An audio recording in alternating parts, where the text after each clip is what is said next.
Hello, hello, hello. Hello. Thank you. Thank you very much. Thank you. Thank you. Everybody, please have a seat. Thank you. Thank you so much. Thank you so much.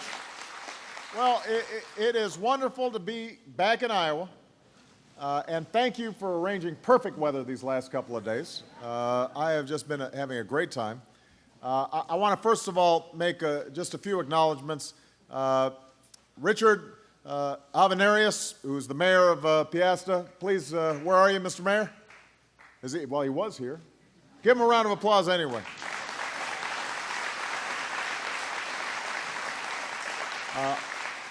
This person I know is here, and I want to thank Northeast Iowa Community College for hosting us. Dr. Liang Wei is here, interim president.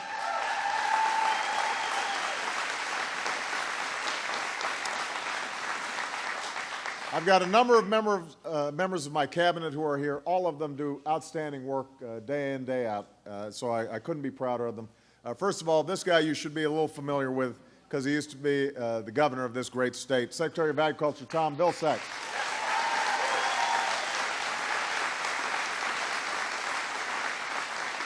Secretary of the Interior Ken Salazar. Secretary of Transportation Ray LaHood. Secretary of Housing and Urban Development Sean Donovan. And the Small Business Administrator Karen Mills.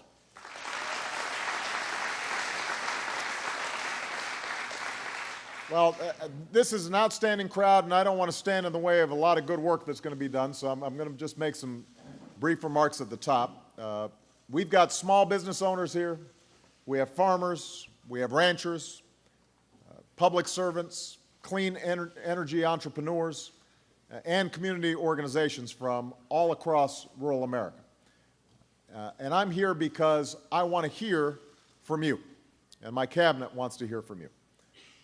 There are two things that I know for sure. America is going to come back from this recession stronger than before.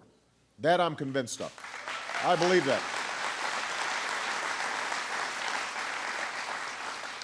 And I'm also convinced that comeback isn't going to be driven by Washington. It is going to be driven by folks here in Iowa. It's going to begin in the classrooms of community colleges like this one. It's going to start on the ranch lands and farms of the Midwest, in the workshops of basement inventors, and the storefronts of small business owners. And that's why I'm here today. Obviously, we're going through tough times right now. I don't have to tell you that. A lot of folks are looking for work.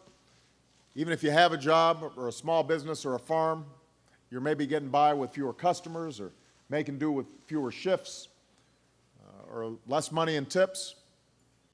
And for a lot of families in rural parts of the country, these challenges aren't new. For a long time, longer, you've known what it means to face hardship. But we also know that while times may be tough, our people are tougher. You know how to make it through a hard season. You know how to look out for each other in the face of drought or tornadoes or disasters, looking out for each other until we reach a brighter day. And that ethic, that kind of honor and self-discipline and integrity, those are the values that we associate with small towns like this one. Those are the values that built America. And while we've taken some hits, this country still has the best workers, the greatest farms, the top scientists and universities, the most successful businesses and entrepreneurs in the world. So as I've been saying over the last couple of days, there's nothing wrong with this country. We'll get through this moment of challenge. The only question is if, as a nation, we're going to do what it takes to grow this economy and put people back to work right now. And can we get our politics to match up with the decency of our people?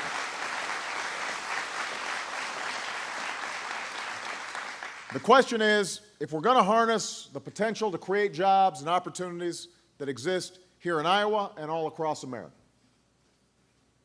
We know what's possible if we're willing to fight for our future and to put aside the politics of the short term and try to get something done.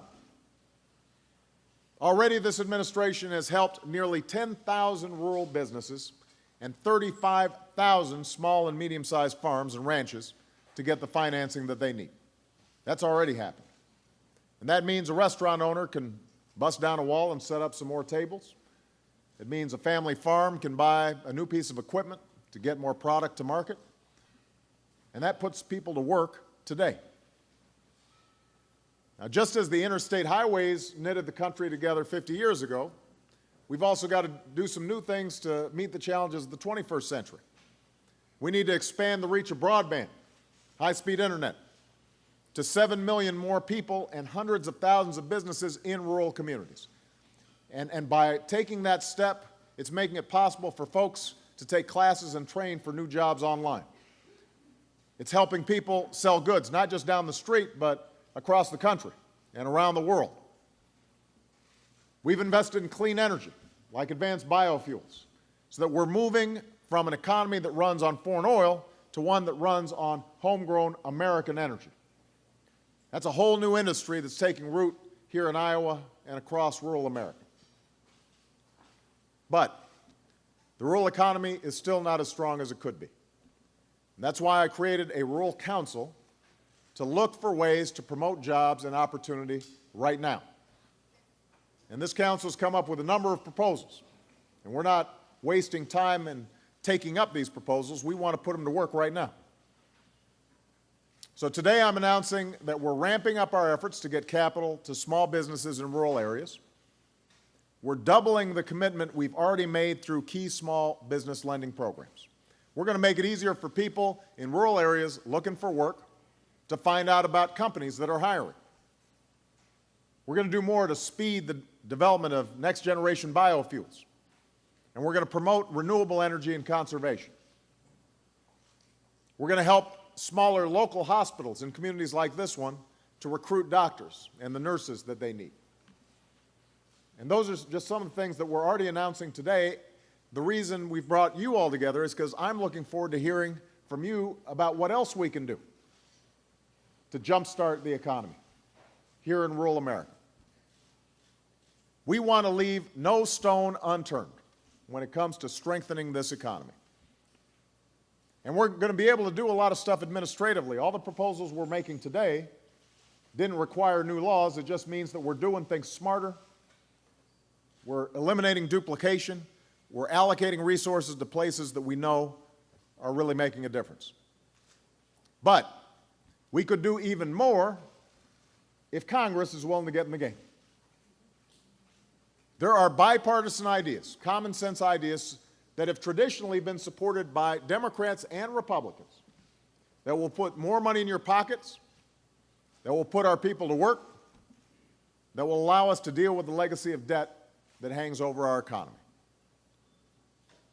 I want to cut the payroll tax again to help families make ends meet. That's meant an extra $1,000 in the pockets of typical American families. That means more customers for your business, more buyers of your products. I want to pass a road construction bill to put tens of thousands of people to work all across America. We've got young people returning from Iraq and Afghanistan with incredible skills. 25-year-olds who've led platoons. 26-year-olds handling equipment that costs hundreds of millions of dollars. Well, let's connect them to businesses that can use their talents right now. We should pass trade deals that will level the playing field for American companies, and no folks benefit more than rural Americans when it comes to our trade. That's the reason that our agricultural sector is doing incredibly well. And that has spillover effects, ripple effects throughout the economy here. But it also benefits manufacturing. And we've got folks in America driving Kias and Hyundais. I want to see folks in Korea driving Fords and Chryslers and Chevys.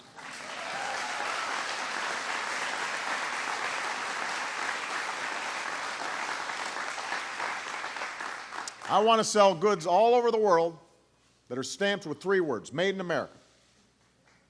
And all of these proposals,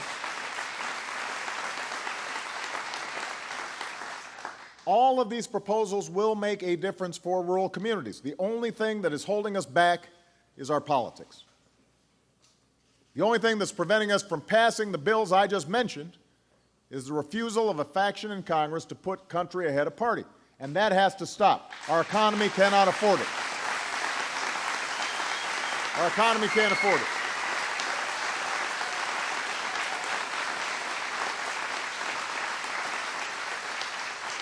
So I don't care whether you're a Democrat, a Republican, an independent, if you're not registered with any party. I want to enlist your help.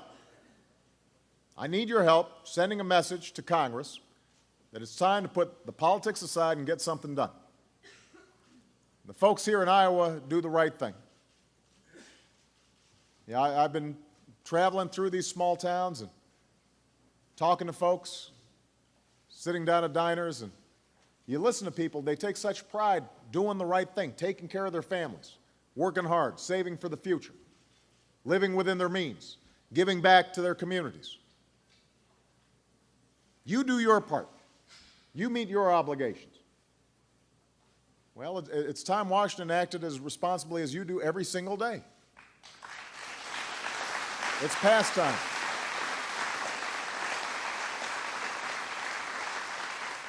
We've got a lot of work to do, and the only way it'll get done is if Democrats and Republicans put country ahead of party and put the next generation ahead of the next election.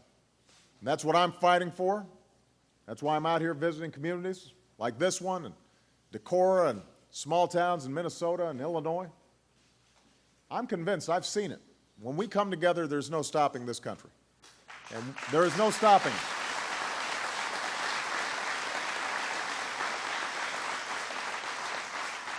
We can create opportunities for training and education and good careers in rural America so young people don't feel like they've got to leave their hometowns to find work.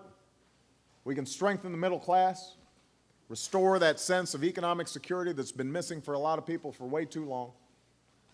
We can push through this period of economic hardship, and we can get to a better place. That's why we're here together. That's what this forum's all about. So I appreciate all of your participation. I expect great ideas coming out of these breakout sessions. I'm going to join a couple of them. Let's get to work. Thank you very much. Thank you.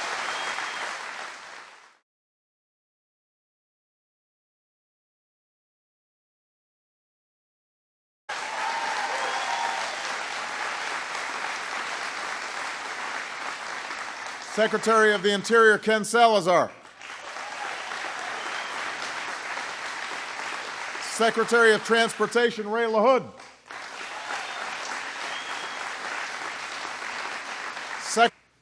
Well, he was here. Give him a round of applause anyway.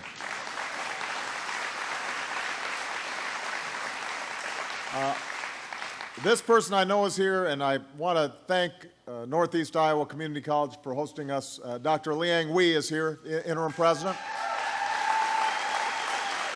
Hello, hello, hello. Hello. Thank you.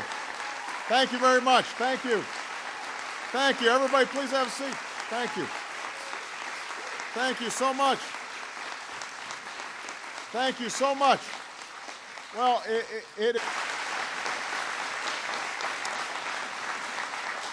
I've got a number of members of my cabinet who are here. All of them do outstanding work day in, day out, so I couldn't be prouder of them. First of all, this guy you should be a little familiar with because he used to be the governor of this great state, Secretary of Agriculture Tom Vilsack. It is wonderful to be back in Iowa, and thank you for arranging perfect weather these last couple of days. I have just been having a great time. I want to first of all make just a few acknowledgments. Richard Avenarius, who's the mayor of Piasta, please, where are you, Mr. Mayor?